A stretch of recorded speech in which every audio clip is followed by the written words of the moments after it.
Okay, hello. Um, this is going to be a different kind of video. Um, so I talked about it a little bit before. I'm going to basically just talk about my play style, my approach, how I play the game, my preferences, and also go over my box, showcase which are my prominent Pokemon that I use, and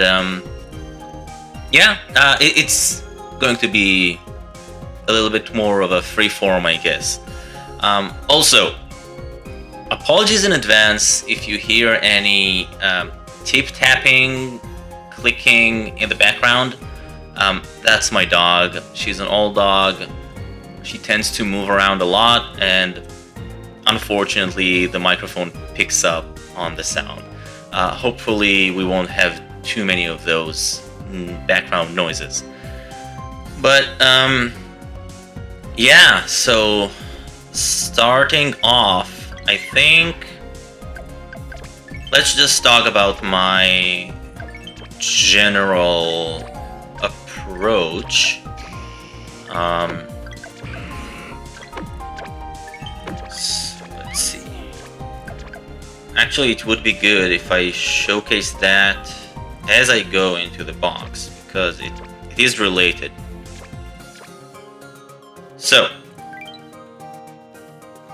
I'm a premium player. First of all, I became premium like 2 months after I started playing, but I'm not spending more than the premium and the trial bundles. Like, these are the only things I'm spending money on.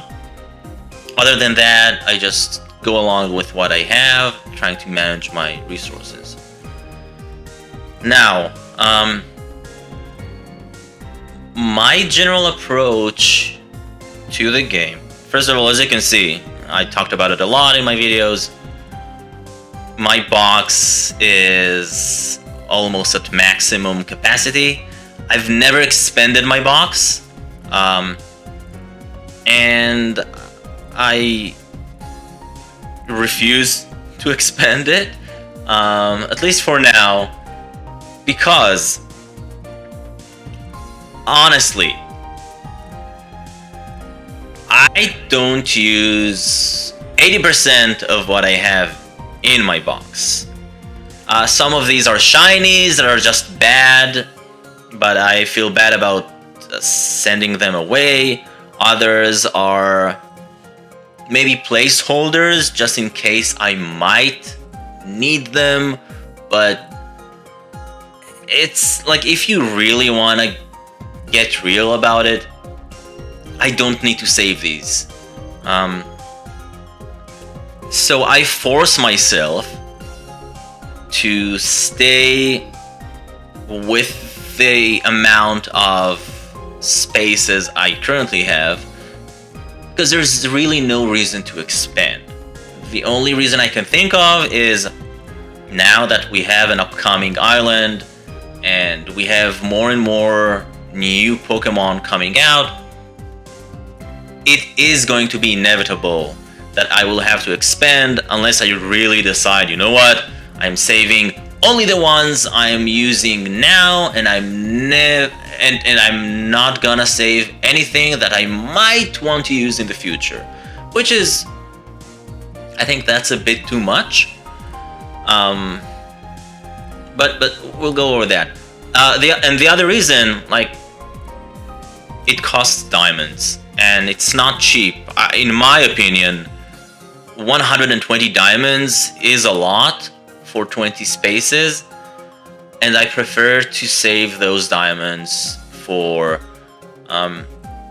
either any expansions to the ingredients bag, hopefully coming in the future, or for another large bundle. I just bought the large bundle of the anniversary event, because I was able to save those diamonds for a very long time. So that's my reasoning. Now, the other main thing about my gameplay, is I don't really play the mono game, as I like to call it. I remember when I just started playing, and I all of a sudden realized, like, oh, this game is way more intricate and deep than I expected. And going through Reddit and looking up videos on YouTube on how to play, what is good, what is not. One of the main things that people would advocate was mono ingredients. The thing is, and here I'm going into my first Pokemon. This Venusaur was caught on October 18th, which I believe this was the second morning of me playing. I think, well, putting the Pikachu aside that you get at first, my first ever caught Pokemon was Squirtle, which wasn't good. And then I caught this one. And as you can see, like, this is an ABC Venusaur, Bulbasaur back then. The nature is good. It has ingredients up, main skill chance down. It's not the worst. But also looking at the sub skills. Ingredient Finder M. Skill level up M. It used to be S. I decided to invest in it. Inventory up L. I don't remember if I invested in it or not. But then it also gets helping speed S, seedable at level 75, and then at level 100, skill trigger M, that basically mitigates the nature, the debuff. So I got this. I'm on the side, I'm also a huge Bulbasaur fan. So I'm seeing this, and I reading and learning a little bit about what's good for ingredients, what's good for skills and berries and whatnot. I realized, okay, so people say you should go for the mono ingredients. If that's the case, and knowing that this is a game of chances, you don't know what you'll get. It could take a very long time until I actually land on a mono Pokemon that is also good with the nature and sub skills that it has.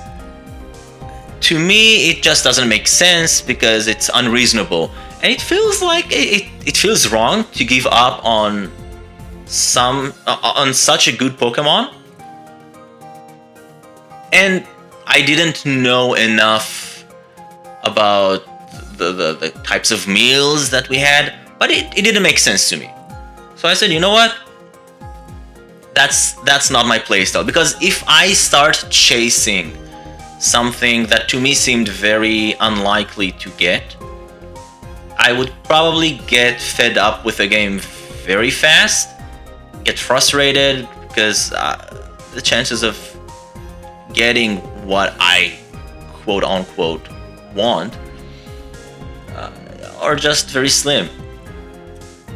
So I decided I'm going to be happy with it. I'm going to make the most out of it. It is good. So that was my starting point, basically. This is my first good Pokemon. I was extremely lucky to get it so early. And then after I got this, it's also, by the way, this Venusaur is also my first Pokemon to ever get to level 60. And I'm pretty sure it will be the first one to get to level 65 as well. Now, as time went by, I learned that honestly, ABC ingredient list, which by many people is considered to be the worst option on some Pokemon, is actually terrific. The way I see it, if you have an ABC Pokemon, the B and C ingredients will become the main resources of production, and the A ingredient becomes a nice to have. Now, specifically with Venusaur, tomatoes and potatoes have great synergy, and it works. It's doing wonders. This is when I'm making curries right now. The best curry I can make is the Dream Eater butter curry. I made this during the anniversary event, and Venusaur just carried over that meal. It produces enough tomatoes and enough potatoes to make that meal 3 times a day. And that's terrific. And with the honey on the side, it just means that I can save up on honey for next week when I might get something else that requires honey, allowing me to overcome the fact that right now I don't have a solid honey producer. The other reason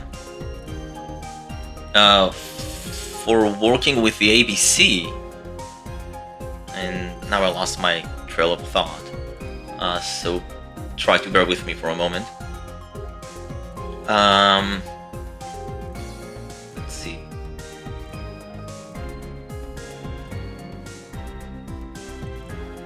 Okay. The other reason why... Oh, 2 reasons. Okay, I remember. So, one other reason is I don't like swapping team members. It's stressing me out. I don't enjoy it. I really like setting a team for the week and letting them do their thing. And with a mono producer, mono ingredient specialist, they produce so much of that same ingredient that you get what you need very fast, and then you just need to swap them out because it doesn't make sense to keep them on the team. I don't like that. I'm not condemning anyone if that's how they like to play the game, but I don't. I want to sleep with the same team. I would like them to gain XP that way. This is my way of enjoying them and seeing them level up and gain strength and all that. And it's easier for me to manage. I don't have to think about it too much. So that was reason number 2 for me. The third reason is related to making meals. And because cooking is something that I do enjoy in the game, I was looking for a way to basically build a team that would be able to supply me with the most variety of ingredients. Like my first mindset was to stick with a team of 5 Pokemon, 1 healer, 1 Golduck, we'll get to that soon, and 3 ingredient finders that could basically give me the most variety. And that is first and foremost because of my Venusaur. But then I landed this beauty, which is also running right now on my team. This shiny Charizard that I caught as a Charmander a few days after the Eevee week. You can see here November's. Oh, it was actually during that week, but not on EV Day. Anyway, it was a crazy day, by the way. It was a crazy morning. I actually found 2 shinies that morning. A shiny Charmander and also this shiny Rattata, which unfortunately is definitely not good. That's another thing. Berry finders are not really my strong suit. I just not lucky enough with that. But back to my shiny Charizard. As you can see, she's also an ABC Pokemon. I was lucky enough to find one that is honestly a very usable shiny. Aside from the nature, which is not ingredients up, it has double speed, and it has seedable ingredient finder S at level 50, and inventory up S at level 75 that is also seedable, which I'm going to invest in once I get there. The only unfortunate part is that it has XP down, but you know what? It is what it is. So with that, I have 2 Pokemon that produce 2 very different ingredient lists. So it's already 6 types of ingredients covered out of 18, I think. Terrific. Then I wasn't very lucky with Squirtle for a long time, and in fact I'm not really using a Squirtle or Blastoise yet. I do have this Blastoise. It is, yes, you guessed, an ABC Blastoise, and it's quiet.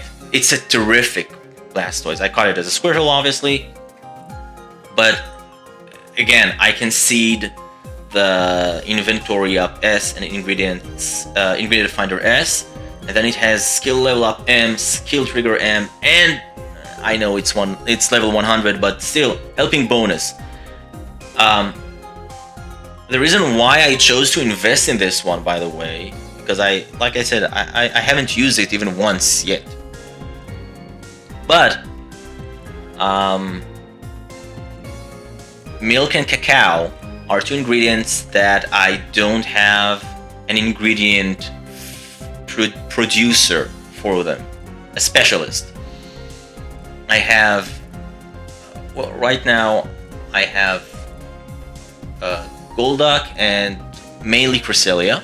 That will be the produce. It will be Cresselia that produces enough cacao.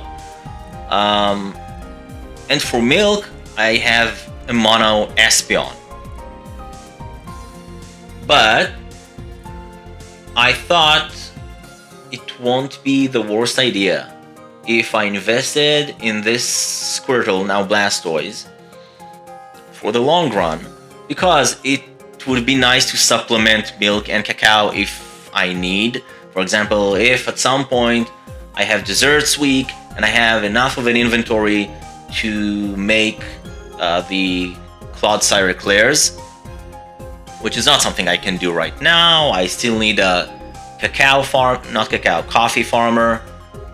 But also, because my Charizard has ABC, it means that it won't be able to produce enough sausages.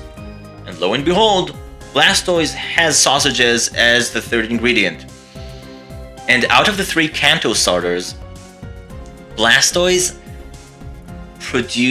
has the highest produce rate for ingredients. And running the numbers on Rain X, this guy is just phenomenal. It will produce so many sausages. And a very good amount of cacao and milk on the side. So you know what? Why not? So I've been leveling it up slowly every once in a while, trickling some candies into it. now I'm being more hesitant, now past level 30, but now that I think about it, I do have a task this week again to invest 277, I think, candies. Maybe Blastoise would be the right choice to do some of that. It would mostly be more cost effective than other things for the Dream Shards. But anyway, that's besides the point. So I have this one. But my plan originally, after finding Venusaur and Charmander, I think I really set my eyes on a healer. That was my main goal. But before that, you know what? No. Let's go to the healer first. I found this guy, which I caught also during EV week. And skill triggers, skill specialists were a little bit more difficult for me to grasp in the beginning. Like what is a good skill specialist? I remember not knowing if I had a good EV to make into a Sylveon. I also love Sylveon. So I really wanted to use one, and I didn't find a good Igglybuff by then. So thankfully someone on Discord took a look and said, you know what, this EV would be terrific, especially at level 75. So I decided to go with this one. So this was my first healer. As you can see, I got it to level 51. I was very pleased with it. I fully invested in it and all. And with that, I had my third mainstay member on my team. Because remember, back then, I had the mindset of sticking with one team.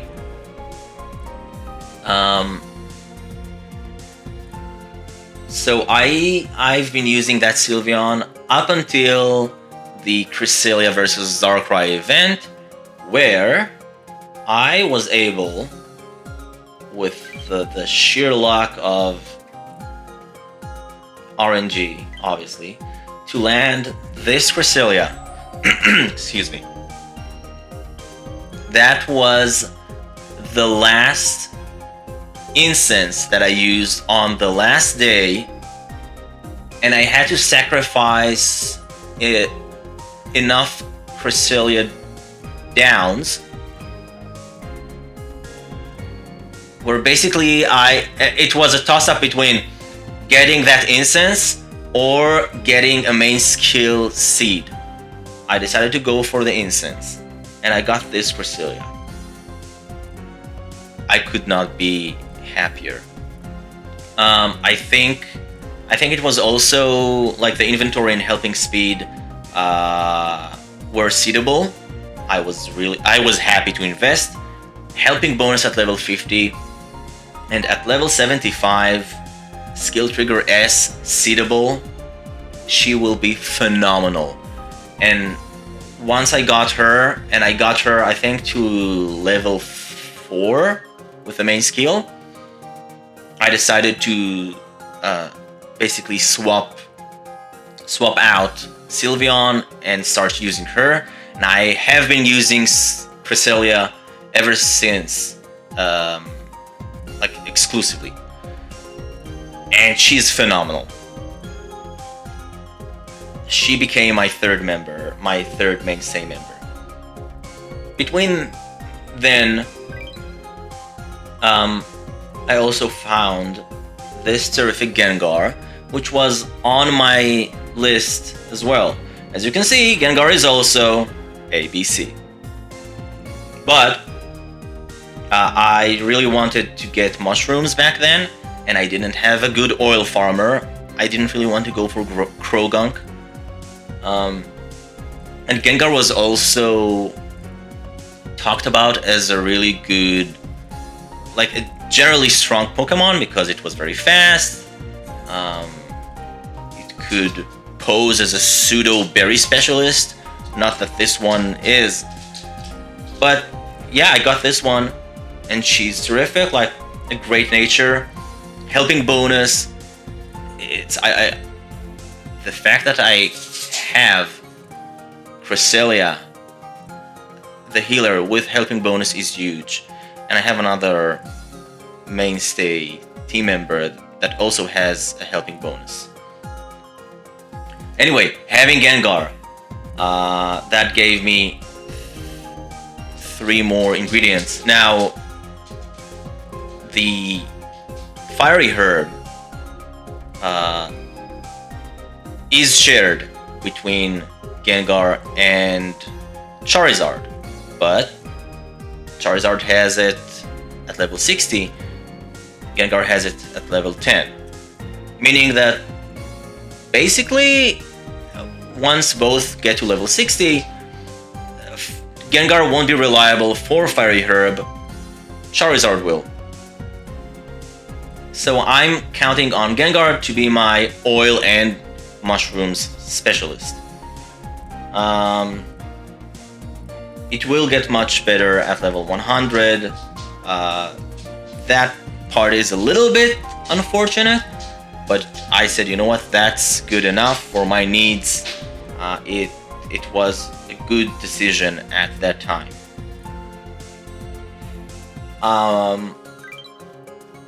Now, let's go here.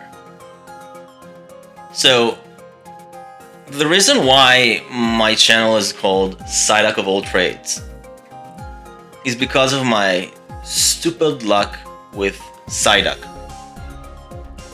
The first 4 Psyduck that I caught, each and every one of them was just better and better and better. I don't think this is the first one I caught. This is December 3rd, October 18th. This is the first one. Yeah, you can see I slept with it for quite a while, but I didn't invest in it.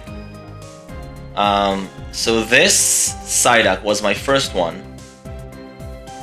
It has a pretty good nature, speed up, helping speed M, terrific, skill trigger S, seedable, skill level up at level 50, saving me some seeds, and then more inventory. Then I found, let's see. Then I found this one, Calm. Speed of help down is a little bit sad, but helping speed M at level 10 means that it's technically net positive. And then again, skill trigger S, seedable, inventory, ingredient finder is okay, and then helping speed S at level 100. Anyway, this one was also good. And then came this one, November. So November 15th, I find this. This was my first Psyduck that I decided to invest in. And this is actually, back then, I actually submitted a video to Velocity Raptor's channel to review my 3 Psyduck. I even asked him to name the video A Tale of 3 Psyduck. And because I was having a difficulty deciding which one I should invest in. Eventually I decided to go with the gentle one because of the nature, skill trigger M, helping speed M. It was, I think this one was stronger earlier and without the need to invest any sub-skill seeds. So I did that. As you can see, I also invested main skill seeds up to level 6. We're almost at maximum level.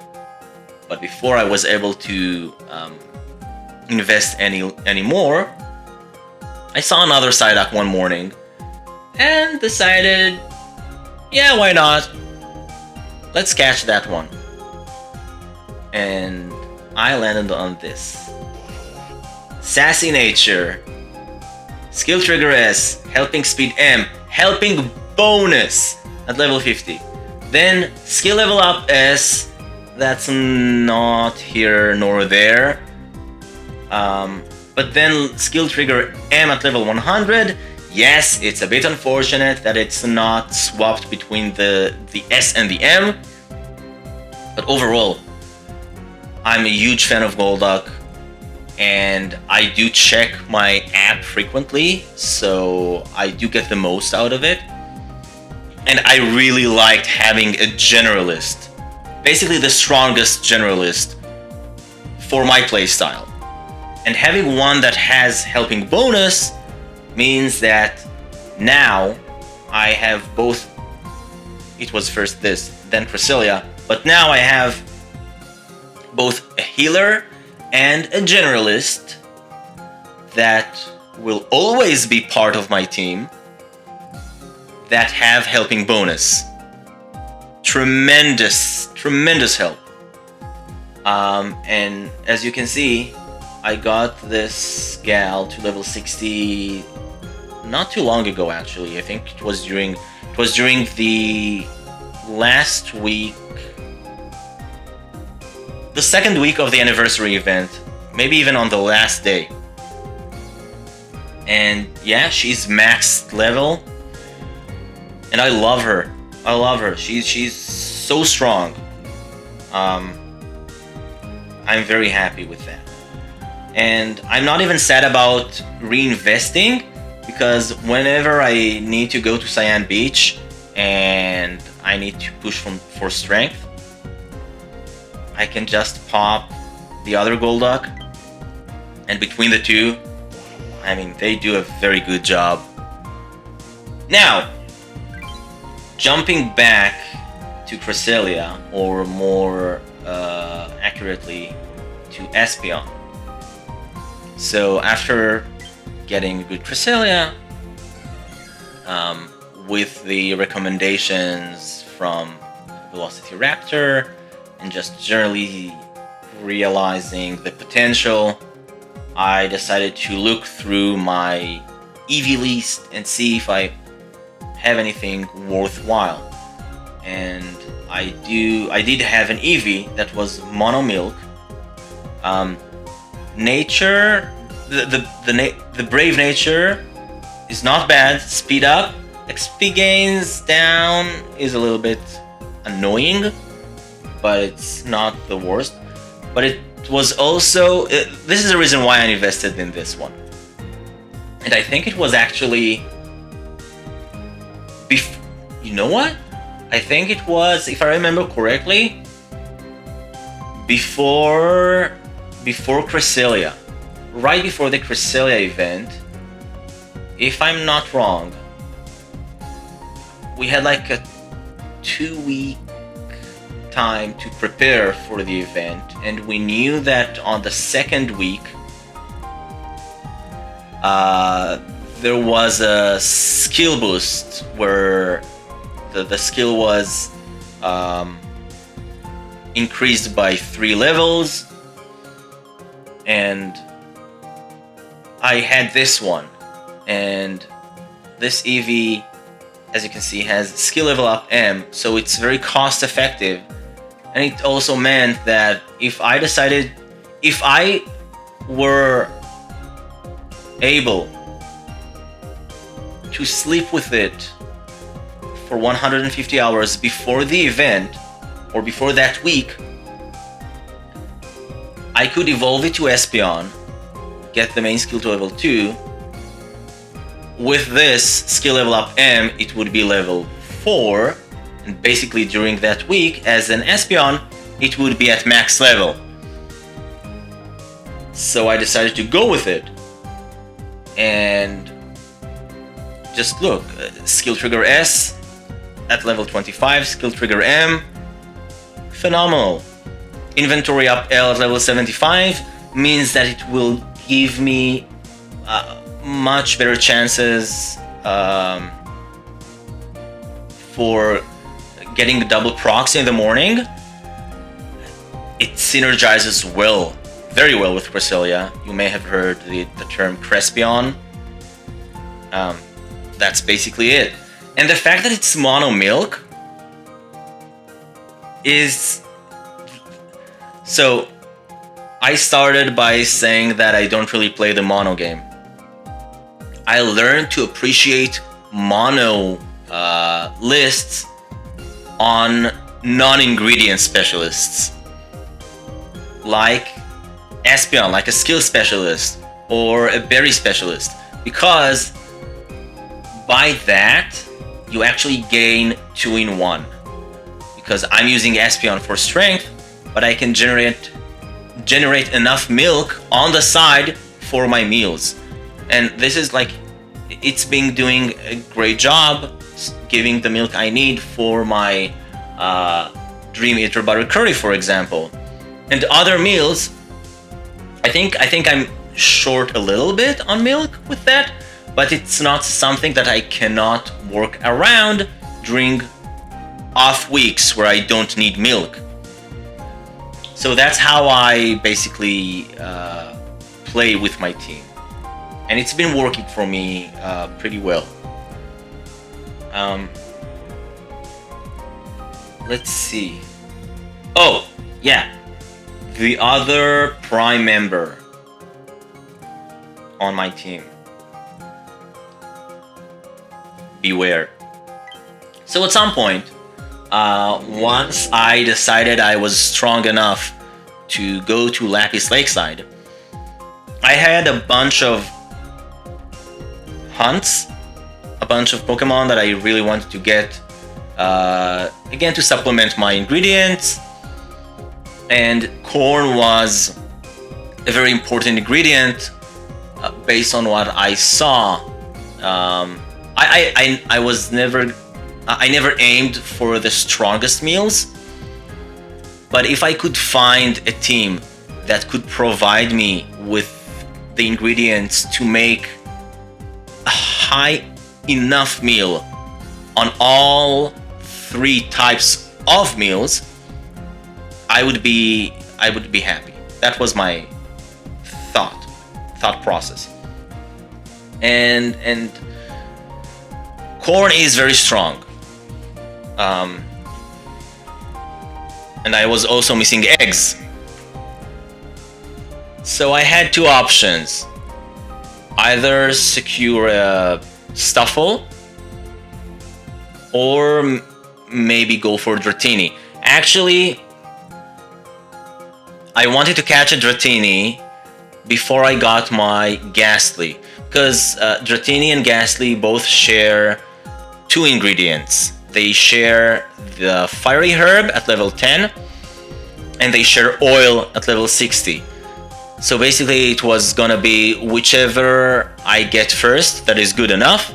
I landed on Ghastly, so Dratini went down on my list. And then I preferred to get a Stuffle because Stuffle could bring me corn and eggs. And the other option for eggs, excluding Delibird, because it's a 16-pip Pokemon, I wasn't going to chase one. The other good option for eggs was, back then, Snover, Abomasnow. But Abomasnow has tomatoes, and I don't need tomatoes because I have my Venusaur. Anyway, Beware was my best option, and I was lucky enough to find this guy. Despite not having a nature that adds anything, it produces more than enough. It has helping bonus. Fantastic. It has speed. It will get Ingredient Finder S seedable at level 75, and it will be such a speedster at level 100. It's been doing such a great job providing me corn up until now. Now it produces less corn, obviously, but between corn and eggs, I'm super happy. It again, I can manage the little bit of shortage with preparation. So yeah, Um, these are my core team members. The one last member and the newest one is this little cutie pie. Those of you who watch my videos saw me catching this Mimikyu during the first week of the anniversary event. I have not seen a Mimikyu since its debut last Halloween, which was around the time when I just started playing the game. And back then I only saw Mimikyu twice. So I was shocked to see this. And I did throw some biscuits on Mimikyu back then when I saw it, but I didn't even catch one. And then I see this, and I don't remember. I think it was missing just one premium biscuit, like 4 pips to get caught. Maybe I'm wrong, but I decided to go for it. And it was a gamble, but oh boy, that gamble paid off. Gentle nature, inventory up, which I seeded, helping speed that I think I seeded, skill trigger M that I seeded. And as you can see, I already maxed the skill. Disguise is such a fun skill, and with Sceptile, now, like, everybody is talking about Sceptile being the strongest Pokemon currently in the game, and Sceptile having Berry Burst. Disguise is Berry Burst, but Disguise has the option of a great success, giving you 3 times the amount of berries in one go. It's so satisfying to see that happening. Berry Burst is one of those fun skills. I really enjoy seeing them. This is also, it's very similar to Cresselia. Cresselia is basically a mix of Berry Burst and Energy for Everyone. And I enjoy them so much. So yeah, I'm running this guy, and also I'm playing now on OGPP. So it's even better. Ghost type, the berries are stronger. These are, I would say, the highlights of my box. Without going into every single Pokemon, because I don't think that's too interesting, you might ask yourselves why I haven't named any of my Pokemon, and I think the main reason, not that it's super valid, because, well, the main reason is there is one Pokemon that I named, this Pikachu, because I was forced to name it. That was my first partner, and it's really bad. So, but I have, once I name it, I find it hard to send it, which is why I decided, let's not name anyone. I don't want to get attached to something that I will never use. I already have one of these. Although, I said that it's not really valid because I am using the Pokemons that I showed. I don't plan on sending them away ever. So I might name them, actually. I actually thought maybe naming my Mimikyu Peekaboo, because that was a missed opportunity when they came out with that Pokemon. Peekaboo is such a fitting name. But anyway, so I think that's pretty much it. I have a bunch of EVs. I won't go over them. I will just say they are good enough for me to hesitate and not want to send them. I definitely have one. I'll show you. I think. Is it this one? No. This one. So this guy, I plan to evolve into Jolteon. I discussed it a little bit in my daily video of this morning. But yeah, it's fantastic. I don't mind the main skill chance down. It's okay. You don't really care much about the skill on Jolteon. At least that's what I think. And it's fantastic. Helping bonus, Berry Finding S, helping speed S and M at levels 75 and 100. But still. And it will be so easy to level up with the nature and with the sleep XP bonus. And I could always mint it and negate that main skill chance down. So I think, yeah, it's definitely a keeper. This is definitely going to be something I will invest in at some point. It's just not a priority at the moment. Other notable mentions, and I think I'll finish with that because it's getting too long. I have this Onyx, the only Onyx I ever caught. I was pretty lucky to find one with Berry Finding S. Unfortunately, other than that and the Helping Speed S at level 50, it doesn't have much going for it.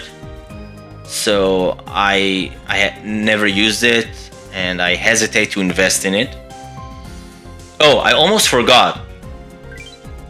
I do have a Raichu. So at some point, I was able to find two good enough berry specialists. One Pichu, which is this Raichu now.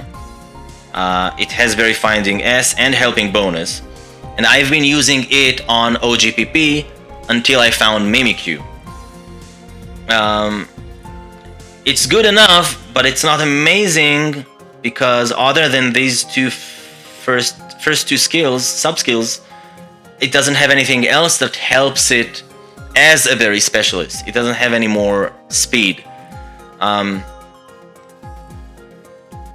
the reason why I decided to invest in this one is because of the XP gains, meaning it would be easier to level up. I had another option, which is here. This Pikachu that also has Helping Bonus and Berry Finding S. But again, it doesn't have much besides that, other than, like, you could argue that the gentle nature with the main skill chance up might get it to proc a little bit more, but in the grand scheme of things, I think the Pichu was a better choice. But I have this, like, if they ever release a Alolan Raichu, maybe I would evolve this one unless I find a better Pichu. But I'm not chasing Pichu at the moment anyway. Yeah, I think again I have okay, just really fast. I have this Dratini. I whittled down the Dratini I had to this one. This is a good candidate for Fiery Herb and Oil. It's really good with the nature and sub skills, but I don't have a reason to invest in one right now because, first of all, it's a pseudo legendary, it's very costly, and second, I don't have a need for these ingredients at the moment. And for oil, I already invested in Gengar. Might as well get it to level 60 and unlock oil there, then reinvest in a Dratini. The only reason why this might be good to invest in the future is with the upcoming island, a dragon type could be very strong there. But that's a long way from now. The other option, I'm not gonna go over Trico and Mudkip. Let's see. You know what? Let's save the Larvitar story for another day. That's a whole can of worms. But the other potential investment that I heavily consider is this Grubbin. Again, well, this has more merit for investment because it is a coffee farmer, which I don't have one at the moment, and it will also give me mushrooms, which can be a nice supplementation to Gengar. But also with the island, bug type will be one of the types, so it will be useful, and it's very good. I think that if this one had helping bonus, I would invest in it. I wouldn't think about it too hard. Or if this one had coffee honey like this one, I would also invest in it.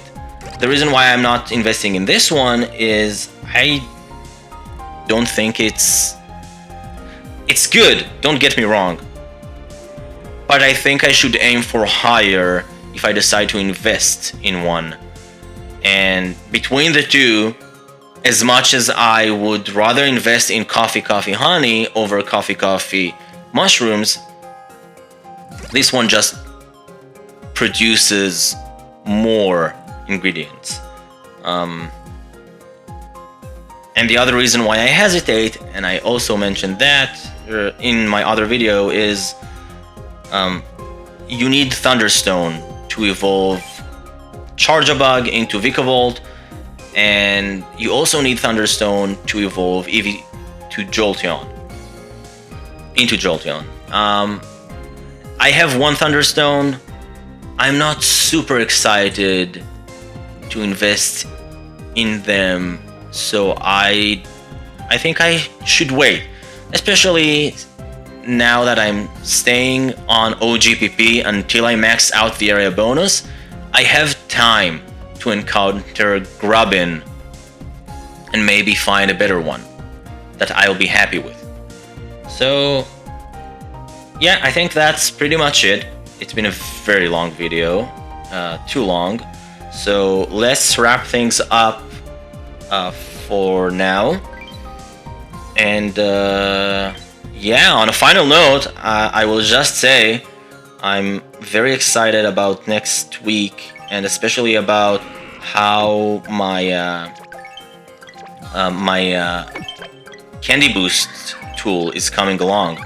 I've been working hard on it, and I am hoping to have it ready for next week, so I might showcase it to you. But with that being said, I think that's all for now.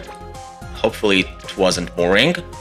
And yeah, have a good one.